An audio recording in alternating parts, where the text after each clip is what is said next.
On the line with us is the Director of Project Censored, the President of the Media Freedom Foundation, a Professor of Social Science and History, and the co-host of the Project Censored Show, and the co-editor with Andy Lee Roth of the new forthcoming book, State of the Free Press 2022, all over at projectcensored.org. Mickey Huff. Hey, Mickey, welcome to the program. So tell us, first of all, for people who are not familiar with Project Censored, give us a snapshot of the organization, what y'all are doing and what the award is. Absolutely. Tom, it's great to be on with you. It's been a minute since we crossed paths. Much has been afoot at Project Censored since then, and we continue to do the annual book. We started our own publishing imprint this past year on the Censored Press. We are a media watchdog organization that was founded in 1976. We are a critical media literacy education organization. So we want to teach people how to critically navigate an increasingly complicated media ecosystem. So each year we have students research independent and alternative news sources to find the most significant underreported or censored news stories that either don't make it into the corporate media at all, omission, or when they do, they're significantly distorted. So in a nutshell, that's kind of the elevator pitch about what we do at Project Censored is we report the news that doesn't make the news, and we analyze why. We do an annual book. We have a weekly radio program on 50 stations. We do documentary films. And most significantly, it's our curriculum that you can get for free at projectcensored.org on critical media literacy. This year, for example, in the book that's out in early December, we had over 200 students and about 20 faculty from 10 campuses doing research on the top stories this year. And then there are scores of other people involved along the way. So the network is broadening. And unfortunately, Tom, as you well know and cover every day, we need media watchdogs and people trying to uncensor the corporate media every day. Yeah, I'm completely with you, and I've been aware of Project Censored for a long time.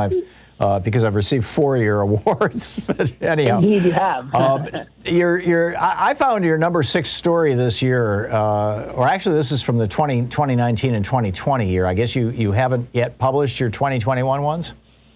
That's coming out in December, early December. Okay. So you're now looking. If you're looking at that, go ahead. Yeah. Well, it was the ahead. shadow. The fact that there are 450 of these right-wing websites pretending to be local news organizations, and I would say at the same time that hedge funds now control more than half of all local newspapers in America. But there's this shadow network that people think are real news that are run by crazed right-wingers. 450 of these. Yeah, and that's probably a more conservative estimate, and basically it's you go anything from astroturfing to the propaganda of native advertising to the different groups that will infiltrate organizations to spread disinformation. These are major problems. I think the story that you're talking about was from last year, but this year in the book that's not yet out, we've got another example of the kind of thing with organizations that want to blacklist people that report about crimes or violations of human rights, particularly around issues of Palestine, particularly around the elections that are taking place in Nicaragua, and of course the longstanding efforts of the U.S. to destabilize Venezuela. So, again, in the last several years, we've been talking a lot about the problems of fake news, but not as though they're new and not in a weaponized way. But again, back to critical media literacy education, we want people to be able to understand and sort of deconstruct this kind of media propaganda on their own. The great hope, of course, would be such that Project Censored or our curriculum wouldn't be needed. But unfortunately, it is because of stories like you just mentioned, that there are really pernicious and insidious ways that information ecosystems have been both infiltrated and distorted. And we need to be trying to teach people how to think critically, not what to think. Yeah, amen. We're talking with Mickey Huff, the Director of Project Censored, projectcensored.org, the website. Myth Info is Mickey's Twitter handle.